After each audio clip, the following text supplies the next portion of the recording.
Order! Order! You are an incorrigible delinquent at times. Behave yourself, man!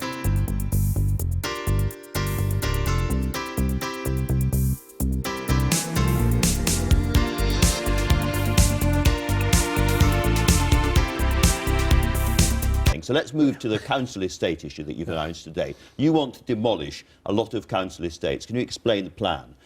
Well, it's a very straightforward plan, which is we've got an economy now where we are generating hundreds of thousands of new jobs. We've got rising wages. We've got taxes coming down. There are, good prospects for people. But we've got too many people in our country who are, stuck, left behind, sometimes permanently left behind. And if we're really going to have a more society with greater equality of opportunity, greater chances for people, we've got to deal with the things that hold people back. Now, we've done a lot to help with poor education, with the reforms in the last Parliament that we continue.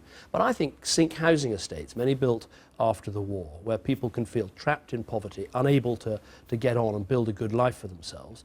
I think it's time, with government money, but with massive private sector and perhaps pension sector help, to demolish the worst of these and actually rebuild houses that people feel they can have a real future. With greater intensity of housing as well. In some cases, the odd thing about some of these high-rise blocks and the way that they've been structured is actually they don't provide a huge number of houses. And in fact, by demolishing them, you might be able to provide better houses and more houses at the same time. But here's the really crucial question, because what they do provide traditionally is social housing for rent, people at the bottom of the heap. Will there be as many social housing units for rent after this project as there were before? Well, there's always going to be, it depends how you define. I think that... Because I think you're cracking down on social housing. I want affordable housing. And when people hear that term... But that's a different term. No, but when people hear that term, they often think the government means, oh, that's affordable for me to buy. That's great. I can become a homeowner. I can achieve my dreams. And then they discover that actually for years affordable housing has only meant housing for rent. I think we need both. But frankly, yes, we should have a big shift towards more affordable housing to buy.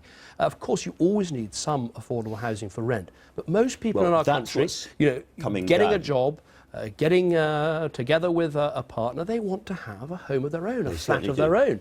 And you've got this great vista of London behind us. Here in London, the average house price now is, £500,000. We've got to build more houses. £90,000 sometimes for a single flat in some of the vista behind me and all the rest of it. So lots of people can't afford to buy their own homes. They need somewhere to rent. And the trouble is with the new housing bill and this proposal is there is less and less social housing of a traditional kind, more and more private rented housing, and the rents for that are going up. Housing benefits is staying the same. A lot of people are having a really tough time. Look at what the government's doing. Changing the planning system so we build more houses, doubling the housing budget because we're making that our priority, introducing far more shared ownership so you can own a share in the house and pay some rent as well. And then these new starter homes, which will be 20% off the market price, available for people under the age of 40, just as we promised in our manifesto. And then, of course, Help to Buy, which has been a massive boost for people to be able to get on the housing ladder because we're helping them effectively with mortgage.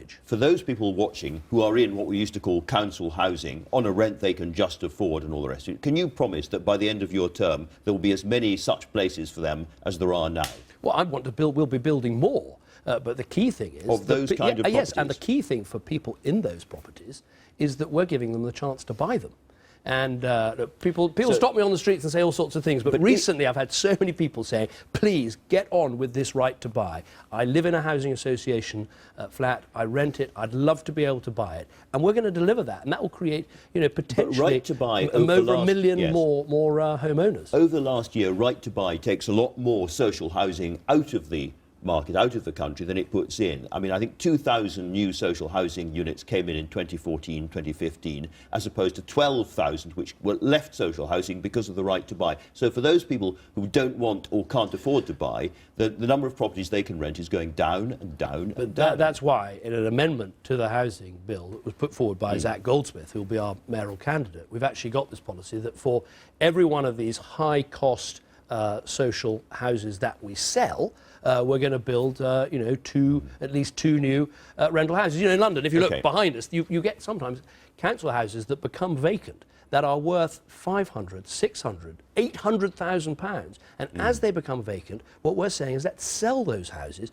and use that money, sometimes up to £1 million or more, use that money to build new homes, some for rent, and yes, of course, some that are affordable for people to buy.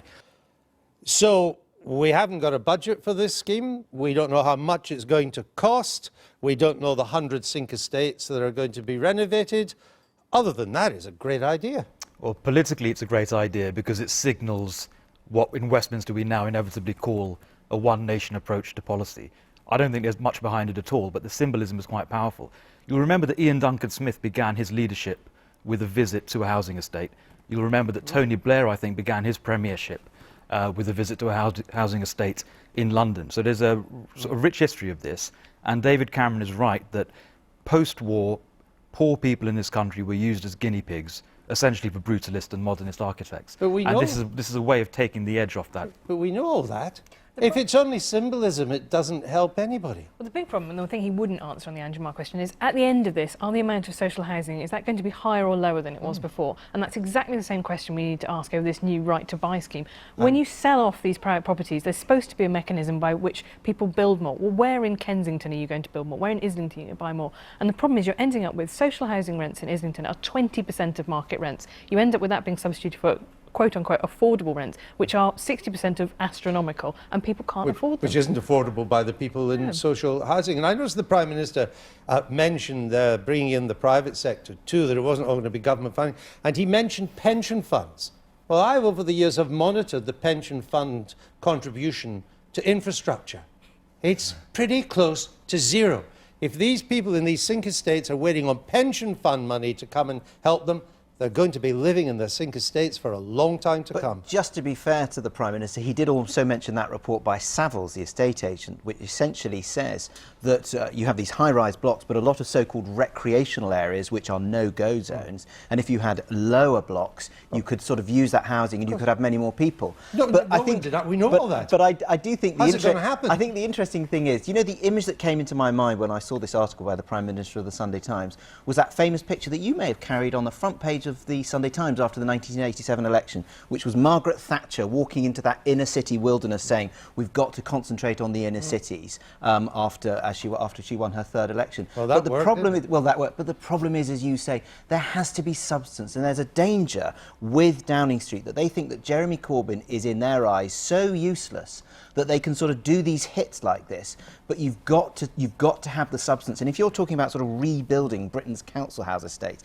you're going to need more than the sum of money that they're talking about on the table. That can only be seed money. Anyway, tell you what, let's monitor this closely.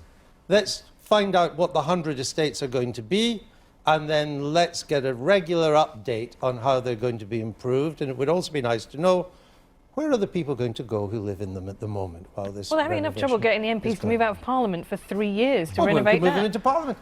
They'll be warm there. That's all And the sorted. bars are cheaper too. I'm sure they would like that. Anyway, let's keep an eye on that. I've been getting away with it all